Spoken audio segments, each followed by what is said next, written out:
Hello, I am back and I'm not pregnant anymore. This is going to be my third trimester update favourites video. The interesting piece of information is third trimester is done.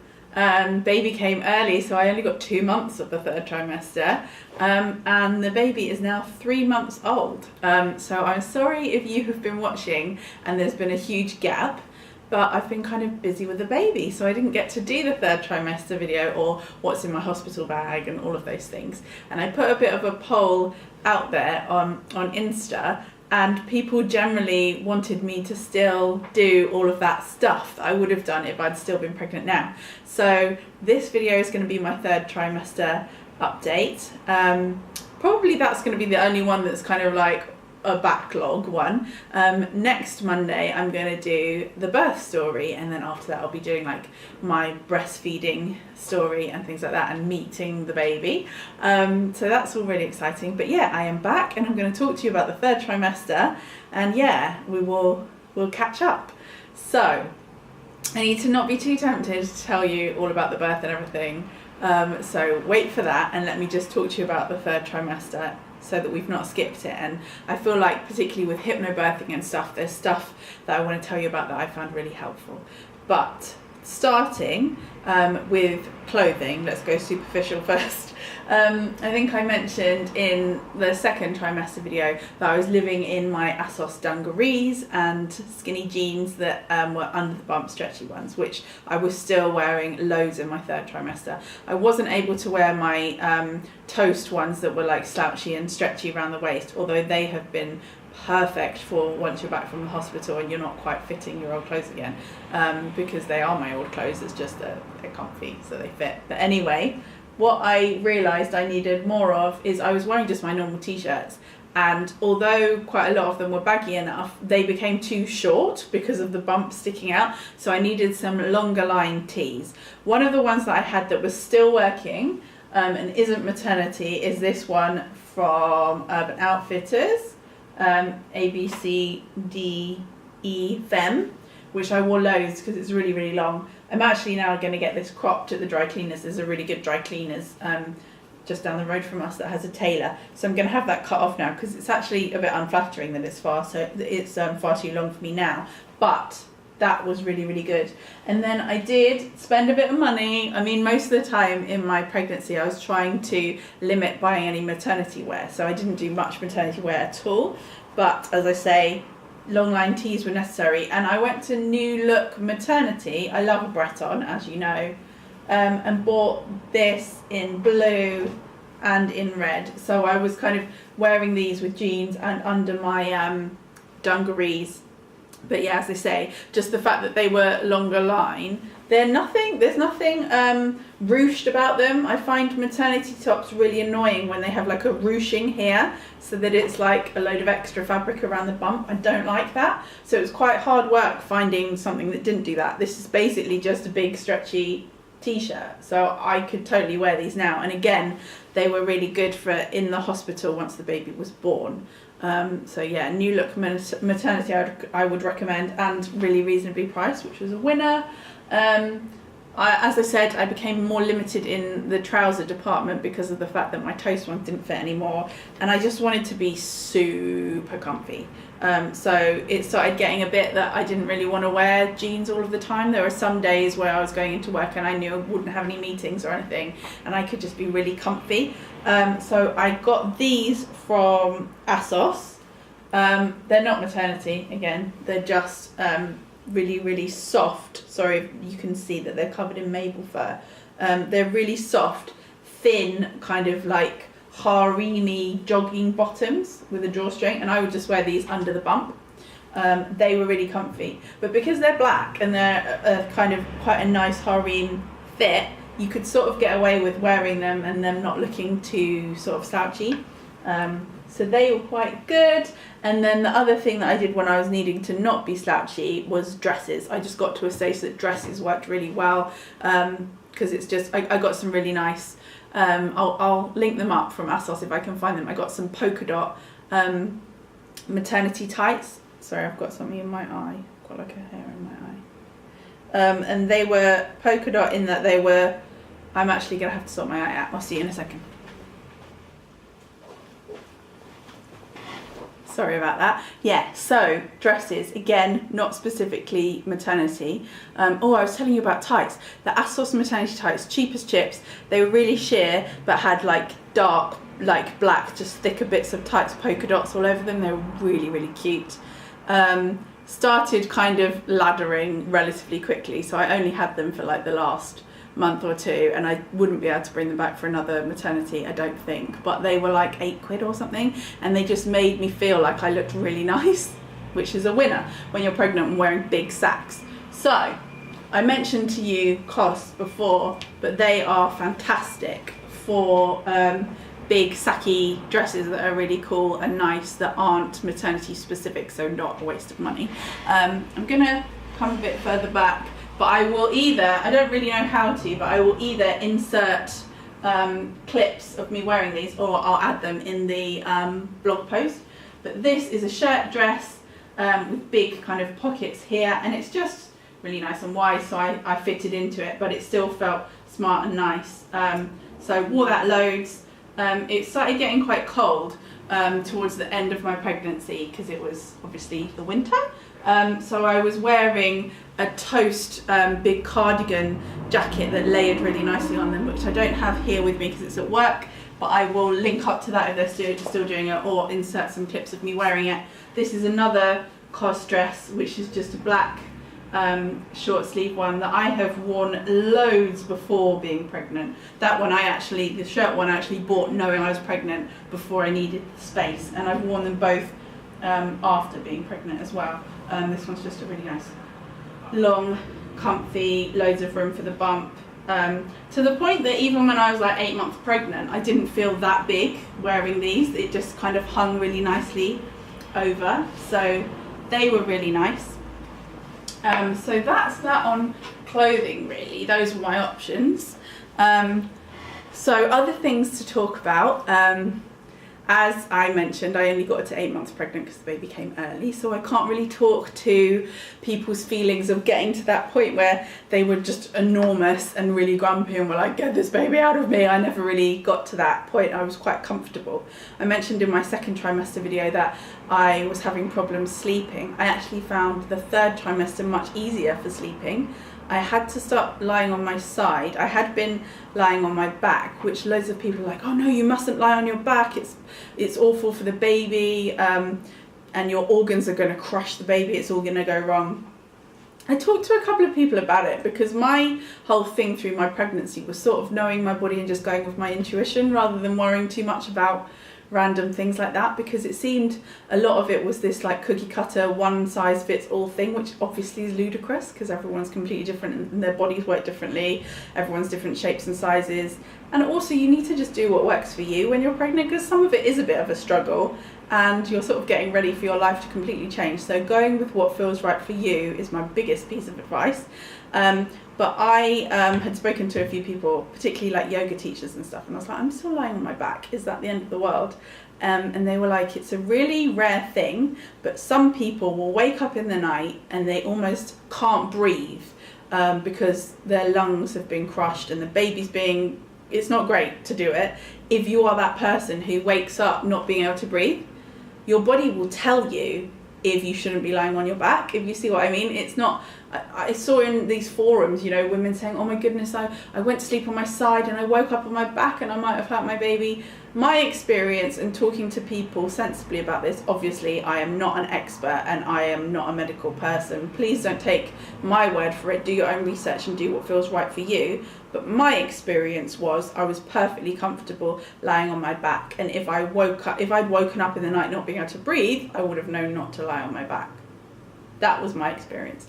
By the third trimester, I started getting uncomfortable lying on my back just because of the weight of the baby and because the small of my back was starting to hurt. So I started lying on my side and I was using the pillow that I showed you in my second trimester video to rest it on my head and have it between my legs and kind of try and prop up the bump a bit. So that was a change in the third trimester video, and it also affected my yoga. So I had been doing loads of yoga that was called, which I'm back doing, Relax and Restore, and restorative yoga, where restorative yoga, not tative, restorative yoga, and quite a lot of that is shavasana, so lying on your back. And I had to stop doing that in the third trimester, so I started doing pregnancy yoga, which I actually really liked. Weirdly, was more work than the other kinds of yoga that I was doing before I was pregnant. So in a way that was quite good for me. Got my heart going a bit more than the kinds of yoga I'd normally chosen. But I will link up the yoga that I was doing. I really enjoyed that. And actually it was really nice because you'd also sit in a circle, which was different from any yoga I was doing. And I started it towards the beginning of towards the end of my second trimester. And so seeing people much further along than me was really helpful. We'd sit in a circle and you'd go around the room and kind of say what was going on with you, which again was really helpful. There was this woman who was brilliant, who was like 41 weeks pregnant, and in the lead up to that she was the furthest along by far, and you kind of go around and everyone's like, oh, I can't sleep, or this is happening, blah, blah, blah. You'd get to her and she'd be really apologetic and just be like, I'm sorry but I'm fine, and she was my hero. She was amazing. So that was great. She was really kind of positive and you were thinking it's going to be fine, she can do it. Anyway, unfortunately for the last month that I was pregnant, I couldn't even do that because I had a problem with my knee, and at first I assumed it was varicose veins. Sorry, I've just kicked the table and wobbled you, haven't I?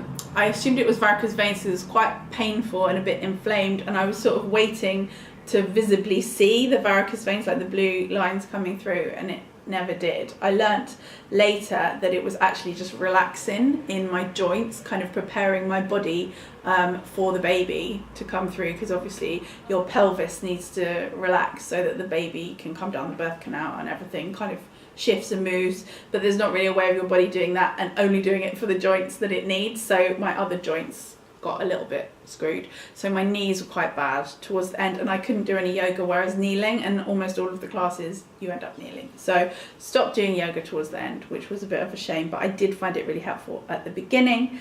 The biggest thing for me in the third trimester that was most helpful was hypnobirthing, because by the third trimester you're thinking about how you want your birth to be, how labour's going to be, how you're going to cope with all of that, and I found hypnobirthing really, really helpful, and so did Dan. We did it as a couple, and that's one of the really great things about hypnobirthing, that you do it together and it's all about the birth partner, not just about the person giving birth.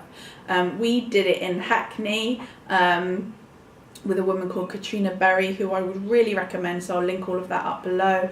I wanted to flag up just a few aspects of hypnobirthing that we found really helpful.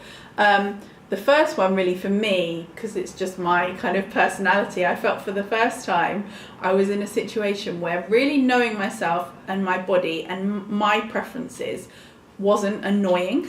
I feel like so often, and certainly through this, I've been having to be like, oh no, but that doesn't really work for me, that's not really what I want, with doctors and stuff. And actually with Katrina I learned that is brilliant, that's what you need to tap into, knowing yourself, knowing your body, knowing what makes you comfortable. That's what the whole thing is about. And so that was really reassuring. It really aligned with just who I am as a person, which I loved. And one of the most helpful things actually that she taught us was about kind of procedures in hospitals that may or may not be good for you or work for you, but just being aware of what's going to be expected of you. So I hadn't realised that if you go 2 weeks past your due date, you have to be induced, which they start with like a sweep, which sounds exactly what it will be like. Lots of people are totally cool with this, but I was just like, I'm not down for that. And then you're induced if it doesn't come in time. And I wasn't really down for that either. They didn't used to do that. And I can understand they're doing it because they feel like the baby's going to get overcooked or whatever. I had always felt like my due date was wrong, which hadn't really bothered me until I learned that they're basing whether I have to be induced or not on my due date. That started making me a little bit nervous.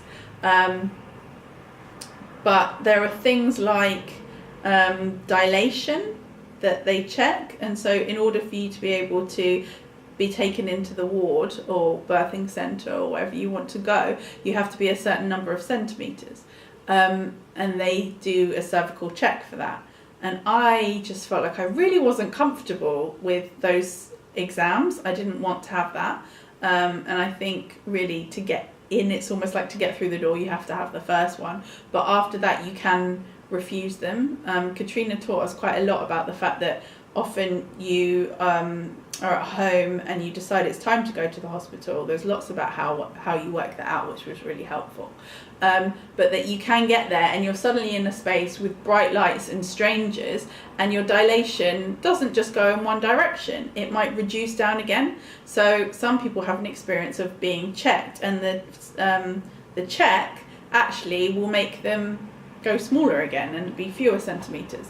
So these were all really helpful things to be aware of, and how on the way to the hospital you might kind of wear a eye mask to stay in darkness and just be really peaceful and calm. I mean, spoiler alert, I didn't get to do any of that anyway because of the way the birth happened, but you'll hear more about that in the next video. But through this course, us and one other couple started thinking, because of understanding the best conditions to be in for birth, of being somewhere that you feel comfortable and that you know and that you're relaxed, started thinking, oh, maybe a home birth might be quite interesting. And I had never considered that was a good idea. I thought, you know, what happens in the hospital stays in the hospital. You know, don't want to be like, this is where the baby was born, just where you're sitting. But actually, towards the end of the course, I was really feeling like I wanted to be allowed to just stay at home. And if I had changed my mind and wanted to go to the hospital, you can make that decision. So I really started thinking I'd like to do that. Again, spoiler alert, that didn't happen. Birthing pool didn't happen. But those were my birth preferences, and hypnobirthing was really helpful with not just making a birth plan, but having birth preferences, and then like having a plan B as well, which was really helpful again in our situation where nothing went to plan except for the fact that it was wonderful and we knew how to cope with things changing because of hypnobirthing. Quite a few people afterwards were like, oh no, so you didn't get to do hypnobirthing in the end. Hypnobirthing is not a birthing pool at home. Hypnobirthing is being really well educated on what's kind of happening in your body, but also understanding hospital procedures that may or may not be helpful to you and negotiating what you need, breathing techniques, the MP3s that we would listen to that we found really calming and helpful. So actually we totally did do hypnobirthing and we found it really valuable. So yeah, I will also, if I can find some things online, link up some MP3s that you can listen to that are birthing affirmations. Katrina, actually, you got a whole kind of printed book that we'd go through week by week. And I found the affirmations really helpful. I think the whole kind of psychology behind affirmations, I didn't quite feel sat with me in a way, because a lot of it is about fake it till you make it and just say this stuff and eventually you'll believe it, and that totally works for people. We were really lucky in that we were just in quite a good place, so really the affirmations were just affirming what I did already feel rather than being really scared of birth and needing to change my mindset, which they also work for. But it's things like, I can do this, I trust my body knows how to give birth, I take time for myself each day, I make the perfect size baby for me, I am enjoying every step of this journey. And all of these things that you can kind of sit together and say out loud was really calming and helpful. And again, for me, because I really did already believe it, it wasn't that uphill struggle of an affirmation, which can be trying to change your mindset, which is also a really good thing to do. But yeah, we found that really helpful. What else is there to say? Yeah, affirmation, body scans as well. So if you found yourself in a situation where you were feeling anxious or stressed, just thinking about relaxing each part of your body. So relaxing your mind and your jaw and your shoulders and your hands and your, just going all the way through your body and relaxing. That was a really nice technique. And actually, if I'd had a more normal labour, I would have found things like that and the breathing techniques really helpful. But I found them helpful just in the third trimester anyway, even if some of them didn't work for labour in the way that I was expecting because of my labour. But I certainly, when going through labour and pushing, I was listening to Katrina's voice on this MP3 that I had been listening to for a month or more, and that was really peaceful and calming, and was an anchor. And there's a lot in hypnobirthing about anchors. But anyway, I've talked to you loads about hypnobirthing. I'm going to link below everything that I can find, but I would really recommend doing this course with Kat. We didn't do NCT, we did this instead, and I'm really, really, really, really pleased that we did. I felt like it was much more about us and working out what we needed rather than one size fits all, which, I mean, lots of people I'm sure had a great experience with NCT, but it didn't sound like it was for us. So yeah, I am just going to look again at my notes to see if there's anything else that I wanted to talk to you about. I've talked to you about what I was wearing and that I was sleeping better, yoga and then needing to stop doing yoga, breathing and mind and body calming techniques, the MP3 recordings, affirmations, body scans, yeah, and a little bit about routine procedures in hospitals. So yeah, I found the third trimester one of the most interesting, because you're able to talk about it. You look pregnant, which is really nice. People start giving you their seat on the bus, which is really nice. People really look out for you. Christmas was amazing because I got to eat lots of yummy food, although I would say that you get quite full quite quickly once the baby's big. You kind of feel like you want to eat, you should be able to eat loads, but you do get quite full, and then you do get uncomfortable if you get too full. But generally I didn't feel massively uncomfortable, and it was kind of just wonderful, the third trimester. As you'll hear next week, it kind of got a bit dramatic, but I'll tell you about that next time. But just when I was well and when things were before labour, things were really great in the third trimester. So I can hear the buzzer. I think that's Danny and the baby back from their walk. So I'm going to leave you. If you would like to give the video a thumbs up or subscribe, that would be amazing. And I will see you next week. Thank you so much for watching. Bye bye.